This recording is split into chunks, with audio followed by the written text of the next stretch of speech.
guys, this is HD. Welcome back. It's time for the HD World Tournament Grand Finals game number 5 between Straylock and Damaga. And boy, what a series we have here today. Both these players are now currently 2-2 apiece. And who would have thought Straylock would have brought it back?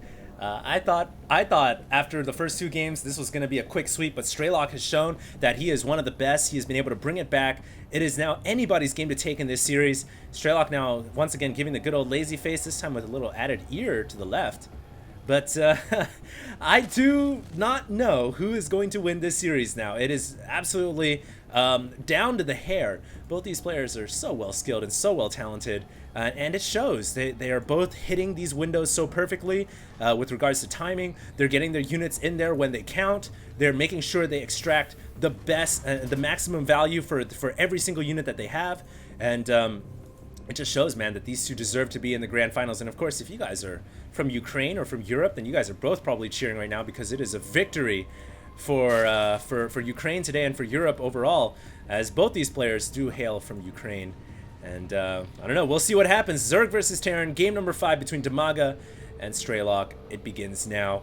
Both of them have spawned on Terminus RE, which is once again another big macro map. Being that they have spawned right next to each other by air, I guess Straylock does have the option of going with those Banshees once again. It did work out quite well in Game 3. Not so much in Game 4, but this 1-1-1 opening has proved to be quite successful against Damaga's playstyle.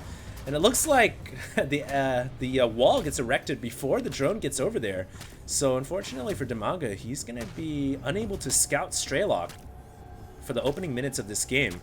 And that's always a bit... Oh, wow, the SCV gets killed off as it was moving to finish off that supply depot. So Damaga gets one free kill already. And that has got to be a nice way to start the game off, by getting a free SCV. It's not every day that a drone kills off an SCV, especially at a game of this high caliber. So Straylock now has got to be punching himself in the face. And, you know, every single time Straylock has messed up in some small manner, like losing an SCV here in the beginning or losing a Reaper there, it always seems to have this snowball effect, especially for Straylock. Everything snowballs in StarCraft 2, but especially for Straylock. It almost seems like he loses his rhythm, and he allows more mistakes to compound on themselves. So I don't know if that's going to happen this game, but we'll keep an eye out for any more crazy stuff that might happen. It looks like Straylock is going to go straight into a command center, not allowing that SCV death to deter him. And he is going to move out with his Marine. It would be nice to avenge that SCV's death by killing off the drone, but unfortunately, Damaga, a much better controller of his workers, will definitely not allow that to happen. Straylock is also scouting over to the top right-hand location. In fact, Straylock still doesn't know where the Zerg player has spawned yet.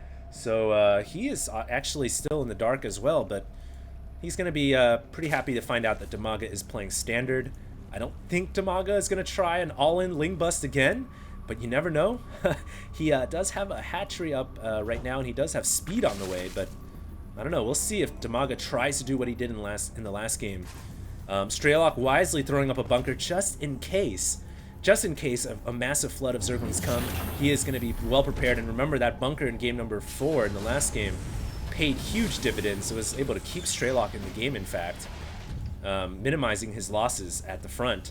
And now Straylock does have a factory coming up once again. Looks like Straylock really favors going for this fast factory. He likes to get his Hellions out. Hellions are an effective unit against the Zerg. And here we go. The SCV is going to make its way right into the Zerg main, but only to encounter the secondary queen. And with that, it is going to go down. But I think that scout definitely paid off, because what did that scout see? It was able to see that there wasn't a huge horde of Zerglings being built. So now Straylock knows that, okay, I think it's safe to grab my natural. I don't expect 30 Zerglings to run into my front door as last game. And I think this time around he's going to be much safer as he pulls back to get a starport once again. So guys, I think we're going to be seeing a quick take to the skies. And I think that starport is going to land right on top of that barracks and take the tech lab. And we're going to see a quick Banshee move again for Straylock.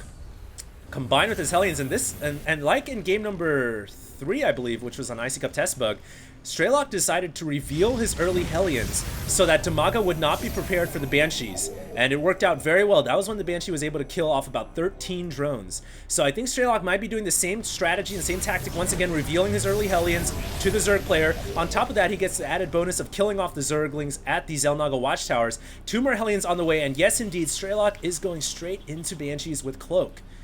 So we are going to be seeing that tricky play once again from Straylock, dropping off the Comsat so he can pick off the creep tumors at the front door. Always annoying as a Zerg because they have to replant that creep line. And Damaga most likely, yeah, he doesn't have any anti-air yet, although he does have a Spire on the way.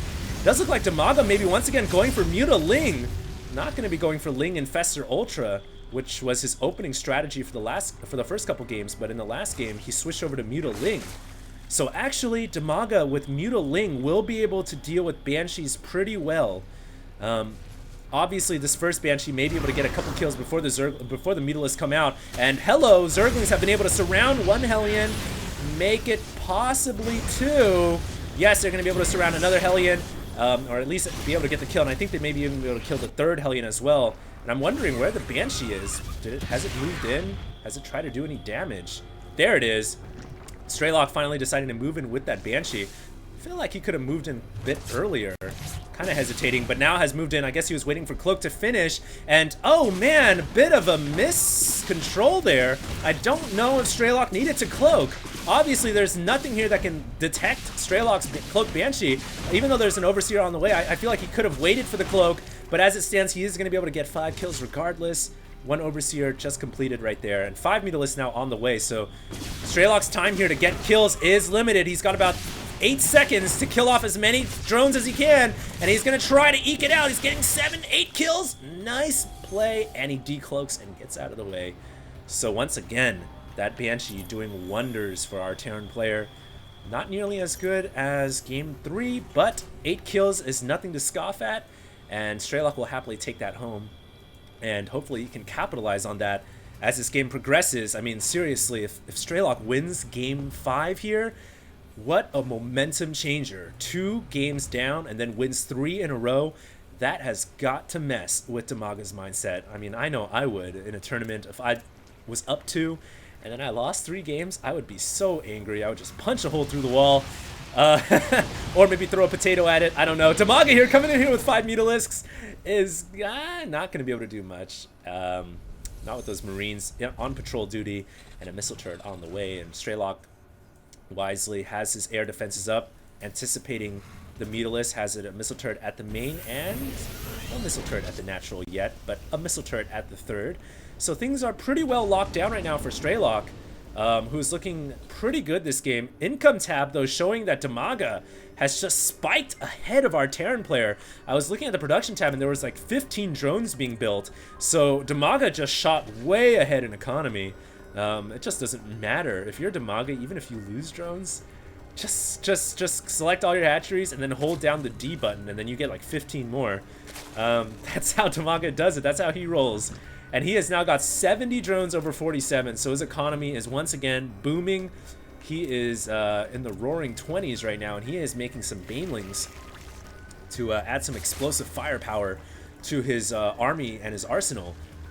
But I don't know. We'll see what happens. Straylock, I think, is looking pretty good himself. I mean, he's got a 3rd expansion, and any Terran player on 3 bases is a serious force to be reckoned with.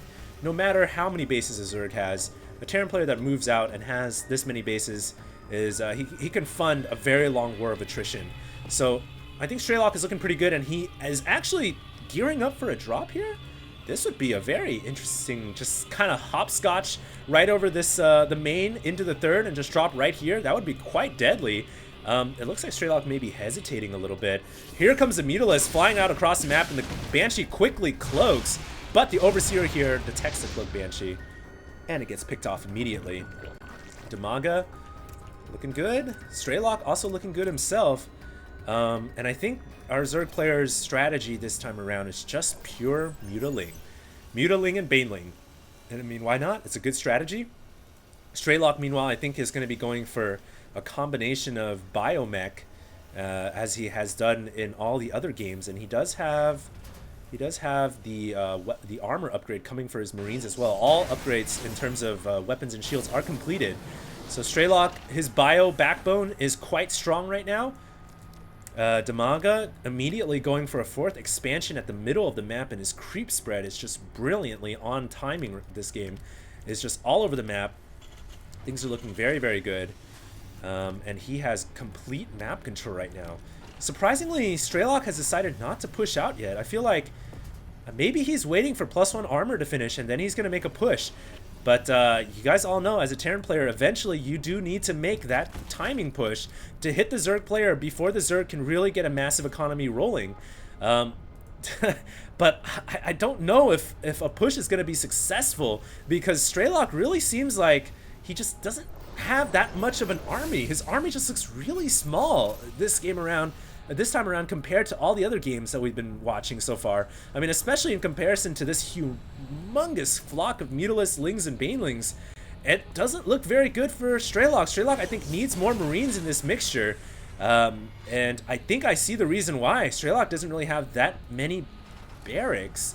Now he's adding on some more reactors on those barracks down below, so I think that's the reason why Straylock's army looks a little bit smaller this time around. But nevertheless, his armor upgrade has just now finished, and he's going to try to hit that timing window where he can attack the Zerg player and exploit. But you guys can see that army tab a little bit behind. The Zerg player is now maxed, and Straylock is starting to push over the Zerg creep. And of course, this is the advantage that the Zerg player gets when they creep so well, forces the Terran player to siege early on. Damaga actually flying in here with Mutalisks right into the Terran main, picks off some units here, gets that dropship, which never really did anything, as Straylock immediately elevating some of his Marines over from the middle of the map into the main once again to deal with these Mutalisks. The Mutalisks are actually wreaking havoc right now, and that is so many Mutalisks. I don't even know if they're scared of these Marines. Oh, Damaga actually losing quite a large number of his Mutalisks here. That is not good. In the meantime, Straylock also pushing off in the center of the map, trying to use his tanks as a launching platform, but the Banelings come in, and there are just destruction in their wake. Everything has been obliterated, and Straylock this game around not looking good. Not looking good at all. A path of destruction left behind by the Banelings.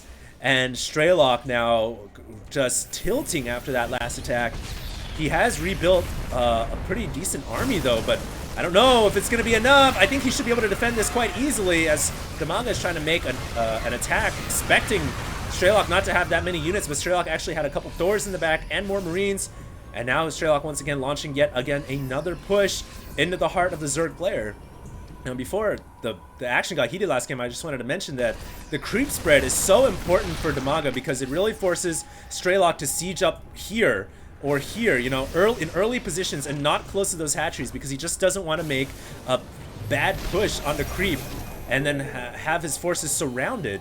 So Damaga's creep spread really has helped him slow the Terran's push considerably, and I really think that Damaga is looking to be in a great position right now. In fact, the creep is even preventing the command center from landing and taking the fort. Here comes the Zerglings once again, gonna run in there, and all the tanks getting surrounded. Banelings are gonna roll in here, and that has gotta be all she wrote. I do not see Straylock recovering from this one, as the Mutalisks are on cleanup duty. Oh man, it's Straylock coming in with small numbers of Marines and tanks, but that will not be enough, and Straylock raises the white flag in game 5, which means Damaga has once again brought the momentum back, and this is a seesaw series, guys. It is 3-2 in favor of Damaga. If this was a best of 5, Damaga would be your victor, but it is a best of 7, so game 6 and possibly game 7 are coming up next. Stay tuned, guys. HD signing out.